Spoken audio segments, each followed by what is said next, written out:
Hello everyone, welcome to agri coaching India academy. इस video में बात करेंगे कंट्रीब्यूशन ऑफ एग्रीकल्चर एक्सपर्ट्स।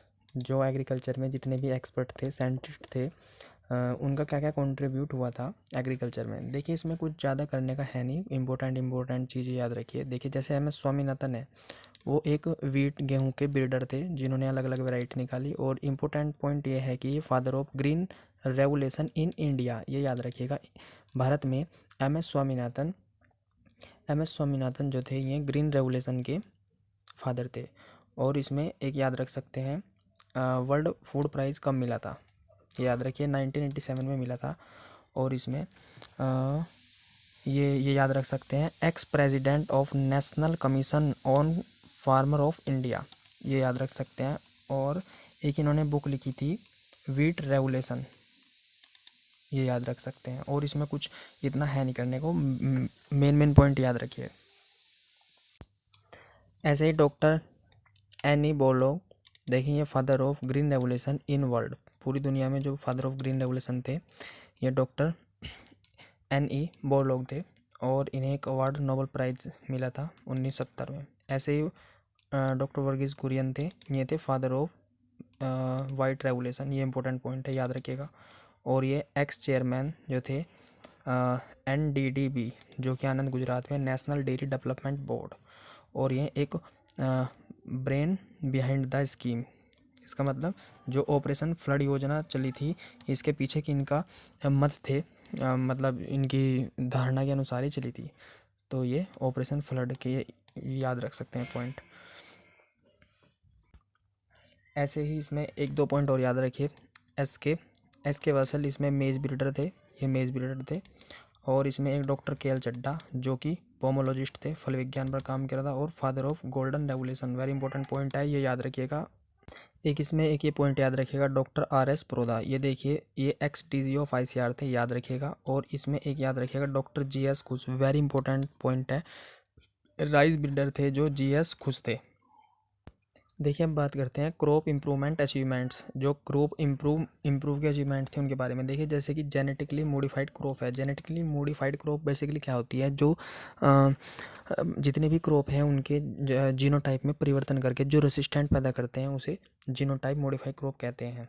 जैसे बीटी कॉटन है, बीटी कॉटन डेवलप की गई थी कॉटन वोलवाम के अगेंस्ट, जो है ये बीटी कॉटन जो है जेनेटिकली मॉडिफाइड क्रॉप है, याद रखिएगा, इंपॉर्टेंट है। और एक पॉइंट इसमें याद रखिएगा, जो जेनेटिक मॉडिफाइड क्रॉप होती है उन्हें परमिट कौन करता है, तो मिनिस्ट्री ऑफ, ये देखिए, ministry of environment and forest in India. BT cotton जो था, ये मार्च 2002 में इन्हें परमिट किया था। और देखिए, बीटी कॉटन की कुछ वैरायटी थी, BT cotton variety development Mahyco, और जैसे ये आप देख सकते हैं वैरायटी थी। और ये याद रखिएगा, पूरी दुनिया में जब BT cotton modified genetically crop हुआ था, इसे हम बोलगार्ड के नाम से जानते थे। और इसमें जो gene, recently BT cotton variety as Bollgard second जो थी, वो CRY क्राई 1 और AC एंड क्राई 2 जीन्स का मॉडिफाइड से बनी थी, मॉडिफिकेशन से बनी थी। एक पॉइंट ये याद रखिएगा, एक पॉइंट याद रखिएगा, ये वन जस्ट मिनट। एक पॉइंट ये याद रखिएगा कि जो फर्स्ट जेनेटिक मॉडिफाइड क्रॉप थी वो कौन सी थी, तो फर्स्ट जेनेटिक मॉडिफाइड क्रॉप थी वो बीटी टबैको थी, 1987, वेरी इंपॉर्टेंट पॉइंट है, याद रखिएगा। जो कि first transgenic BT cotton crop थी। इसके साथ साथ ये फर्स्ट पोजीशन पर थी USA में। और इसकी इंडिया की जो रैंक थी इन द वर्ल्ड, 5th रैंक थी, ये याद रखिएगा, 5th रैंक थी पूरी दुनिया में। और the position of transgenic plant in the world, so सबसे पहले ट्रांसजेनिक प्लांट सबसे ज़्यादा पोजीशन पर कौन है, तो सोयाबीन है, याद रखिएगा। फिर उसके बाद मेज, और इसी तरह सीक्वेंस में कॉटन और कैनोला है। और मोस्टली अधिकतर जो GM जो क्रॉप हैं, ये हर्बिसाइड से रेसिस्टेंट मिलती है, ये याद रखिएगा। Quality improvement and insecticide resistant, ये याद रखिएगा। और अब कुछ इंपॉर्टेंट पॉइंट की बात करते हैं। देखिए, गोल्डन राइस जो था, गोल्डन राइस का एग्जाम में क्वेश्चन बहुत फ्रिक्वेंटली पूछते हैं, जिसमें अधिकतर बीटा कैरोटीन की मात्रा मिलती है, of vitamin A rich source है गोल्डन राइस, ये याद रखिएगा। एक सुपर राइस है, सुपर राइस भी इंपॉर्टेंट पॉइंट है। डॉक्टर गुरुदेव सिंह खुश ने IRRI में डेवलप किया था, जो 25% डे वैराइटीज़ है, 25% जो है ओवर प्रेजेंट डे वैराइटीज़ होती है। और इसी तरह एक हाइब्रिड राइस है। हाइब्रिड राइस में भी इम्पोर्टेंट पॉइंट है कि जो first time in the world China development hybrid rice, और 1974 में ये था। लोंगपिंग योन ने इन्होंने फादर ऑफ हाइब्रिड राइस के नाम से भी जानते हैं। ये पॉइंट याद रखिएगा, इंपॉर्टेंट पॉइंट है, कई बार एग्जाम में फ्रिक्वेंटली पूछा जाता है। देखिए इसी तरह हाइब्रिड मस्टर्ड के रिगार्डिंग भी एक इंपॉर्टेंट क्वेश्चन बनता है कि फर्स्ट हाइब्रिड वैरायटी ऑफ मेज, तो याद रखिएगा NRC-HB 506 जो हाइब्रिड की फर्स्ट वैरायटी है, और दूसरी वैरायटी है NRC-HB 101। ये इंपॉर्टेंट 2 पॉइंट है। और डेवलपमेंट जो है डेवलपमेंट बाई इनके हाइब्रिड मस्टर्ड डेवलपमेंट किया था DRMR, directorate of rapeseed and mustard research, जो कि भरतपुर राजस्थान में है। 2 वैरायटी याद रखिएगा, इंपॉर्टेंट है। इसी तरह सुपर वीट है, इसका भी एक पॉइंट याद रख सकते हैं। The research of super wheat is an progress eight DWR, directorate wheat research, जो करनाल में है, और ये 2005 में आई थी, और इसकी इल्ड इंक्रीज़ की थी 15 से 20%। सुपर वीट था जो, इसकी इल्ड है जो 15 से 20% अधिक है। देखिए अब बात करते हैं ग्रीन रेवोल्यूशन की। ग्रीन रेवोल्यूशन के बारे में भी 2-3 पॉइंट इंपॉर्टेंट है। द टर्म ग्रीन रेवोल्यूशन जो दिया था वो विलियम एस गॉड ने दिया था, और इसका सन जरूर याद रखिएगा 1968 में विलियम एस गॉड ने इन्हें नाम दिया था। और जो कि हाई यील्डिंग वैरायटीज़ इसमें डेवलप की गई थी, और इसमें अत्यधिक यूज़ किया गया था केमिकल एंड फर्टिलाइज़र वगैरह का, प्लांट प्रोटेक्शन केमिकल का, जिससे हमारी इल्ड ज़्यादा हुई थी, और इसे ग्रीन रेवोल्यूशन माना गया था।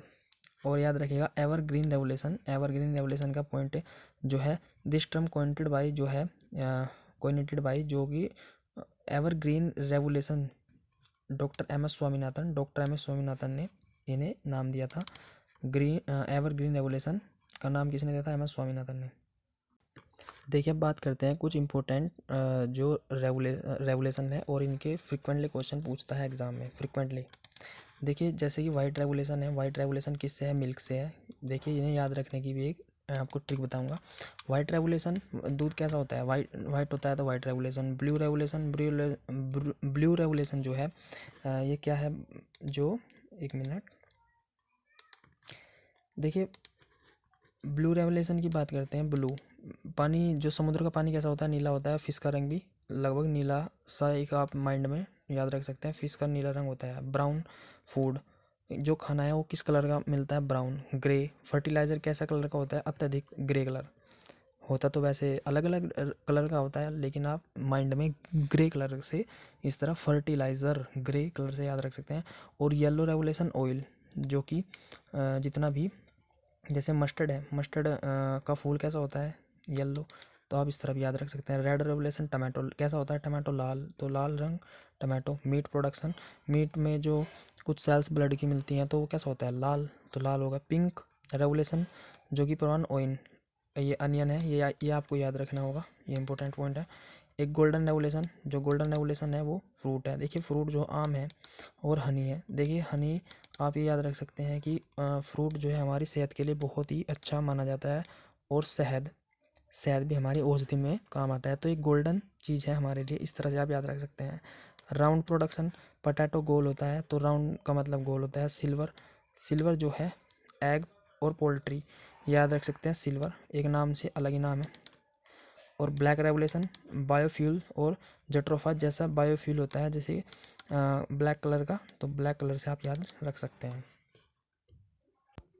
देखिए इसी तरह रेम्बो जो है, रेम्बो में क्या मिलता है? रेम्बो जो है, रेम्बो में 7 कलर होते हैं, तो 7 कलर अलग अलग डिफरेंट के होते हैं, अलग अलग कलर के होते हैं। इसी तरह ऑल सेक्टर ऑफ एग्रीकल्चर की भी अलग अलग चीज़ें होती है। इसी तरह आप रेनबो रेवोल्यूशन याद रख सकते हैं। और परभनी क्रांति, एक परभनी रेवोल्यूशन, परभनी क्रांति वो जो भिंडी है ये ओकरा, इसकी एक वैरायटी भी है, तो परभनी रेवोल्यूशन आप भिंडी से याद रख सकते हैं। देखिए कुछ करंट का डाटा है, इसे आप स्किप कर सकते हैं, ये याद रखने का इतना इंपॉर्टेंट है नहीं। आपको हम करंट अफेयर की जो एग्रीकल्चर की गाइडिंग होंगी उसमें आपको कवर करा देंगे। देखिए जो पोजीशन की बात करते हैं, पोजीशन की बात करते हैं, देखिए India position in the world agriculture के वर्ल्ड में कौन कौन सी चीज़ें हैं जो फर्स्ट और सेकंड, थर्ड, फिफ्थ तक पोजीशन पर है, ये इंपॉर्टेंट डाटा है, याद रखिएगा। जैसे मैंगो प्रोडक्शन जो है ये फर्स्ट पर है, और बनाना प्रोडक्शन और टोटल इरिगेटेड एरिया और milk production, jute and allied fibre. इसी तरह केसव, कोकोनट, टोटल पल्स और टी स्पीसीज और लाइव स्टॉक, ये भी जो है फर्स्ट पोजीशन पर है। और सेकंड पोजीशन की बात करते हैं, वीट, ऑयल सीड, वेजिटेबल्स और sugar cane, rice, fruit, silk, cotton, ये भी सेकंड फॉर्म पे है। देखिए इस तरह तो आप याद रखने में थोड़ी प्रॉब्लम होगी, एक ट्रिक फॉलो कर सकते हैं। सेकंड पोजीशन जितने, देखिए गेहूँ, वीट, ऑयल सीड, ये वेजिटेबल्स। देखिए हम अगर अन्न की बात करते हैं तो वीट अत्यधिक प्रयोग करते हैं और वेजिटेबल और ऑयल, इन तीनों का मिक्स करके हम एक तरह से अपना डेली अपने घरेलू वस्तु या जितने भी प्रोडक्ट हैं वे बनते हैं। तो आप इस तरह से याद रख सकते हैं कि सेकंड जो पोजीशन है वो इन तीन की है। और शुगर कैन और जो मीठा प्रयोग करते हैं हम उसमें शुगर ना कहीं भी सेकंड पोजीशन है। इसी तरह वीट से रिलेटेड आप राइस याद रख सकते हैं। और ऑयल सीड, देखिए वेजिटेबल और फ्रूट, ये दोनों याद रख सकते हैं। और सिल्क, सिल्क जो है रेशम, रेशमी होता है और थोड़ा इसका जो नेचर टाइप होता है वो चिकना होता है और ऑयल भी एक चिकना प्रकार है, तो इस तरह याद रख सकते हैं। और कॉटन प्रोडक्शन, देखिए सिल्क और कॉटन, इस तरह से आप दोनों याद रख सकते हैं सेकंड। और फर्स्ट पर जितने भी फ्रूट है, अत्यधिक मैंगो है, बनाना है, और जो मिल्क है, जो ताकतवर चीज़ है, जूट है, ऐसे केसर, कोकोनट जो है, ये इस तरह से आप ट्रिक लगाकर याद रख सकते हैं। देखिए हम बात करते हैं थर्ड पोजीशन की। थर्ड पोजीशन पर एक टबैको है। देखिए टी, टी से थर्ड डिनोट होता है और टी से टबैको, तो इस तरह याद रख सकते हैं, टी वर्ड स्टार्टिंग में। फोर्थ पोजीशन जो है नेचुरल रबर की है, ये याद रखिए, फोर्थ पोजीशन नेचुरल रबर की है। देखिए बात करते हैं कुछ विटामिन्स की, जो विटामिन्स हैं इनके बारे में बात करते हैं। जैसे विटामिन ए, इसका दूसरा नाम केमिकल है रेटिनॉल, इस तरह आप याद रख सकते हैं। विटामिन बी थायमिन से रीनेम करते हैं। और विटामिन बी टू जो है, देखिए विटामिन बी, बी वन है थायमिन, और विटामिन बी टू जो है राइबोफ्लोविन, और विटामिन बी थ्री नियासिन, और विटामिन बी फाइव ये पेंटाटोनिक एसिड, और विटामिन बी सी पैराडॉक्साइन, और विटामिन बी ट्वेल्व जो है कोलामाइन। इनके नाम से याद रखना होगा आपको, क्योंकि एग्ज़ाम में फ्रिक्वेंटली दूसरे नाम से क्वेश्चन पूछ सकते हैं। देखिए इनसे होने वाला रोग है या फिर इनकी कमी से जो इफ़ेक्ट पड़ता है वो क्या होता है। जैसे होता है, देखिए इनका इफेक्ट है नाइट ब्लाइंडनेस, विटामिन ए की कमी से जो नाइट ब्लाइंडनेस होगा। इसी तरह vitamin B one beriberi से याद रखिए, विटामिन बी और बेरी, तो इस तरह आप याद रख सकते हैं।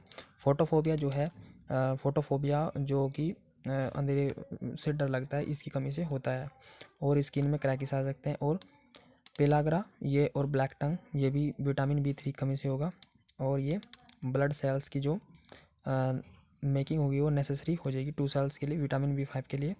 और इसी तरह डिफरेंट डिफरेंट जो है अलग अलग, ये जैसे कि विटामिन बी ट्वेल्व, पेरिसोनियस एनीमिया इसकी कमी के कारण होता है। देखिए और इनके सोर्स, ये सोर्स है, आप इन्हें पढ़ सकते हैं, ये इनके सोर्स है। देखिए इसी तरह जो है अगले विटामिन है, जैसे विटामिन सी, विटामिन सी देखिए एबेस्केरिक एसिड है, विटामिन डी कैल्सीफेरोल है, और विटामिन ई, विटामिन एच, इनके अलग अलग नाम से आप जान सकते हैं। विटामिन के फोलिक एसिड, और इनसे होने वाला रोग जैसे फोलिक एसिड है, एनीमिया, ये याद रख सकते हैं, इंपॉर्टेंट है। और vitamin E very important, sterility होती है, विटामिन ई की कमी कारण होता है।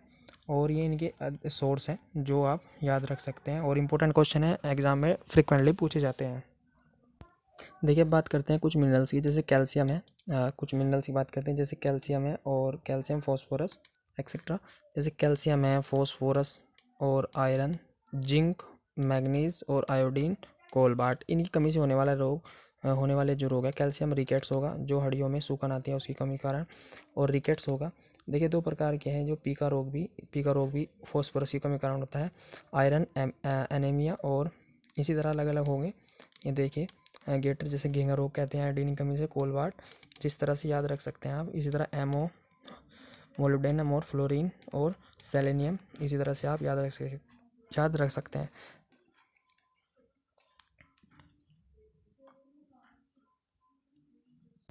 देखिए दो मिनरल्स इंपॉर्टेंट है, एक तो लीड है और एक फ्लोराइड सॉरी और आर्सेनिक।